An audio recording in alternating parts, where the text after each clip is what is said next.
Welcome to a new Harry's Garage, and today's car is the Aston Martin DBS Superleggera you see behind me, the ultimate version of DB11. Car I actually had in here 2 years ago, almost to the day, and I really enjoyed that car. This one, massive jump in horsepower, 715 horsepower now, up from 600 horsepower, and torque jumps another 30% as well, 663 foot-pounds of torque.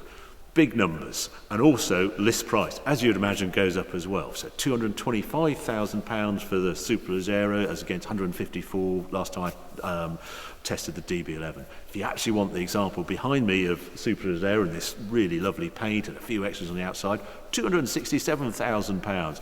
Big numbers. Let's go and have a closer look and see the changes they've made to this car. Well, the big change from a design point of view is this all new front look. It's almost like a Zagato grille on it, much deeper than on DB11, and also those side sort of intercoolers, they're new as well. So dramatically different at the front, and also two extra big vents on this bonnet, the clamshell bonnet again. This is made of carbon fibre. Then at the side, those vents coming off the front arch, you can see they're slightly bigger. You lost that strake. Carbon discs are standard on this. Wheels have gone up to 21-inch now as well. Down the side, you don't get that sort of carbon at the bottom. The bottom sill is actually in body colour on here. And then round the back, there's different lights. There's also twin exhausts either side, so quad exhausts.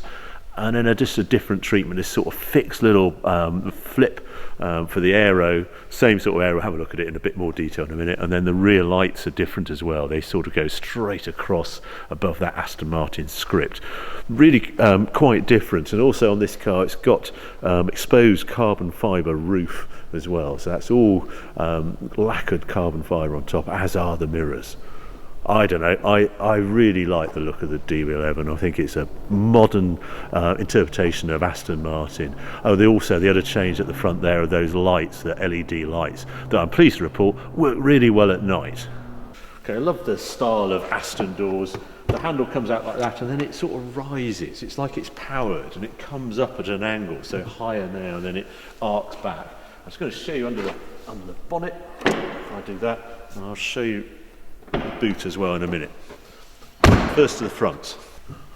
Under here, this was aluminium on the DB11 I tested. Now it's carbon fibre. You can see the carbon fibre here as well. You'll also see some gold panels here, heat reflective on here, and it's also gold on the oil dipstick and on the oil cap.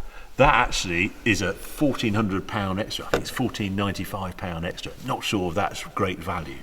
But what is this engine? A hearty congratulations to Ben Harwood, whose name is on this engine. Mighty thing, V12 twin turbo and 715 horsepower. No complaints on the amount of power this thing produces, and well done to Aston in how far back they've got it in the engine bay as well. There's a lot of space at this front, and they've actually got a 50-50 weight distribution on here. Fortunately, the car is actually supplied on winter tyres, on Pirelli Soto Zero tyres, same size as standard, but it is slightly compromises when we get out on the road, as you'll see. And then also this vent and how it picks up all this mud underneath, just like the DB11 did. But anyway, it's one of those things you just have to live with if you're going to get a DB11. There's lots of other highlights to have there. Right, go around the back. And again, there's this really clever aero. DB11 had a little thing that used to pop up here. Now it's this fixed blade of carbon fibre. And if I lift up the boot, you'll see how this air comes in from those side scoots we saw before, zooms through here, goes into the top of the boot, and then vents out of here. And this is how it gets this aero. They actually claim, I think it's 180 kilos of downforce at max speed, 211 miles an hour. So apparently very effective. Also, you'll see this is made of carbon fibre as well now, the boot lid, when before it wasn't, but good, as I've said before, good space in the boot of this thing as well. Right, so there's some of the details around this car. Let's take it outside, take it for a drive.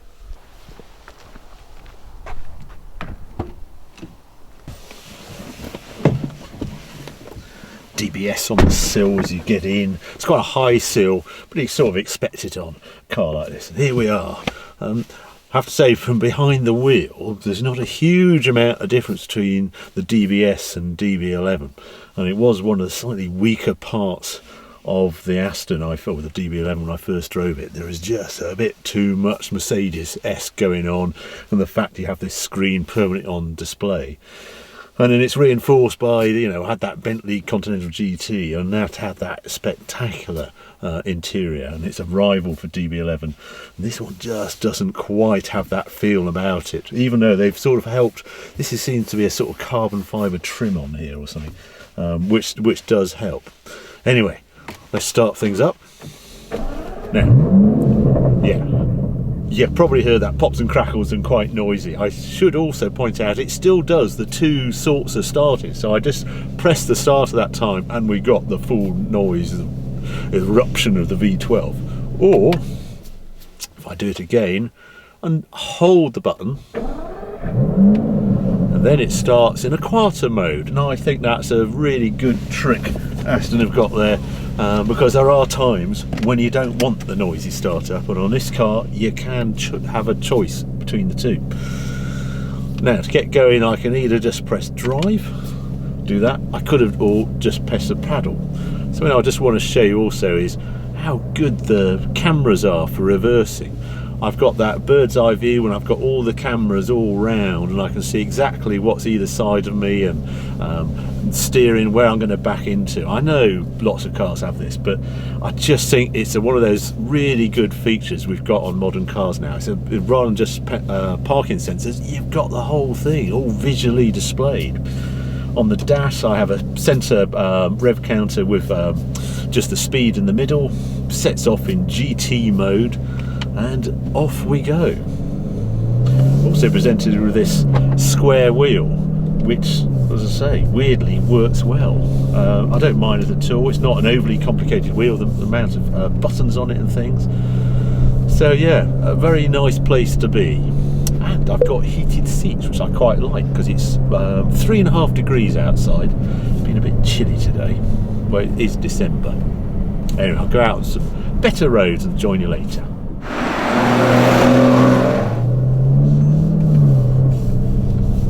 So going through the Ford there. It's quite brave. It's foot deep at the moment, and we think it's a bit out. Yeah, and a Golf. Anyway, yeah, one nice surprise with this Aston, even though it's like the turbo nutter version of DB11, it still rides like DB11. So this DBS, they haven't gone crazy and given it enormous stiffness, etc. It's on these adaptive dampers, skyhook, etc. And yeah, when you just potter around in this car, it surprises of how comfortable it is. But then again, it does weigh a fair bit. This Superleggera sort of means lightweight, but there's nothing particularly lightweight with this car. They've used all those carbon fibre panels, and you do scratch your head to think, well, why isn't it a bit lighter? It should be around the 1,700 kilos is what Aston say, but I saw Autocar weighed the car when the test the car in with fuel, etc., and it was 1,910 kilos, so just a smidge under 2 tons. That helps the ride quality, but actually it's just a nice place to be, this Aston. One thing you have to watch though is how easy the speed comes up. I don't know. Yes, 715 horsepower does make a bit of a mockery of speed limits. Well, it was not my fault, sir. It's the engine. I just can't help it. Also of note in this car, I think, are the mirrors. They're out on stalks and they're a wonderful design, and they just show that real powerful rear arches on this car, and the width. They work really well, and just it's another sort of indicator. If you buy this car, saying, yeah, I'm in a really special car, just a glance in the mirror. Other things on it, you sit quite low in this car. I find one of the first things I do when I get into a DB11 or this DBS is to put the seat up a bit. You're so far down. And the other thing I have to learn are the brakes. These carbon brakes, they're just really tricky to modulate. notice I said the same thing about DB11 when it was on steel brakes, where it's enhanced by 10 with these carbon brakes. They're just so hard to modulate, and you always, when you touch them, I'm finding I just brake too heavily and have to come back off again. I'm not sure if you get used to them, because I'm oh, there we go, I'm several days into having this car, and I'm still doing it now. Visibility otherwise is good. This car has a darker trim interior as well, so it doesn't have all the reflections that the DB11 suffered from. But yeah, it has a funny, all Astons have this strange sound for the indicators. It's like someone on a drum or something, sort of doing rhythm drumming. Starts off in GT mode as well, which is entirely appropriate. Rear seats on this car, well, I haven't met the human that they fit yet. There might be a certain size when you're growing up, sort of 5, 6, you could sit in the back. They have Isofix, but I can't see you're ever going to reach back and have the Isofix. I think they'd be much better putting optional sort of fold down seats or something in there and have a bigger cargo space or something. This car has also got B&O sound system that little tweeters sort of pop out the dash when you set it all going. It does sound pretty epic, but then the price is pretty epic as well. Very pleasant place to be. And nothing tells you about its potential when you're just motoring around like this. And of course, stop start, as you'd expect. Very easy to control, scroll through the sort of systems. GT, if I press it once, I get into a sport setting, changes various things, dampen the speed of the acceleration, the accelerator, how quickly it responds, and also a little bit more weight in the steering. And then there's if I press it one more time, a Sports Plus, where things go all a bit crazy, which is not what I want just when I'm cruising through some of the local roads. So I'm going back to GT. And on the left side I have a damper setting, all very clever, and you can, what I like about them, same on DB11, they're usable. If you put it up to sport, you're going to use that on the road, which is always really nice. Some of the German manufacturers go a bit crazy when they're billiard smooth tarmac, and it just doesn't work in the UK. That's not the case with this Aston. First chance to give this Aston a little bit of exercise, so I've popped it into sport. We'll do just over 30. Let's see what happens. Well,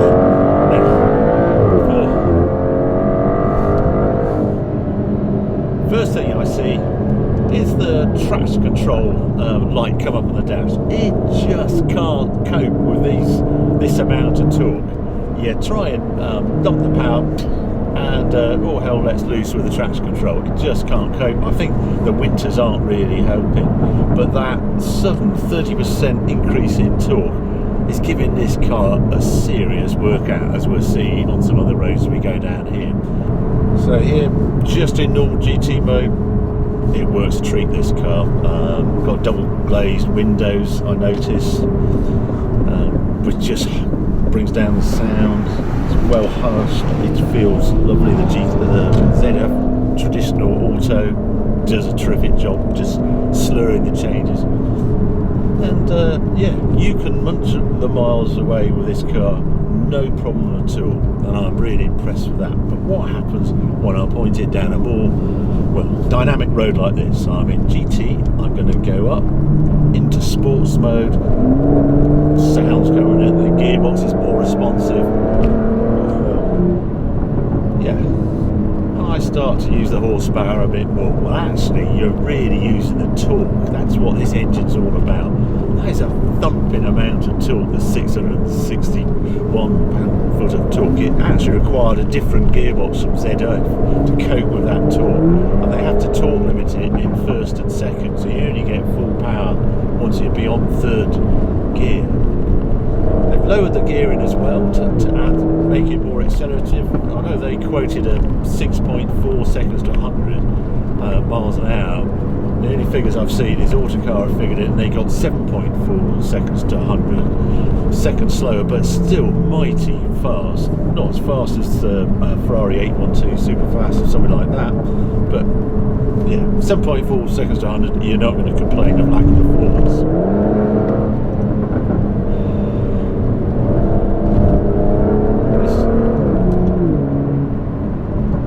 Into manual mode, I just touch the paddle and off we go.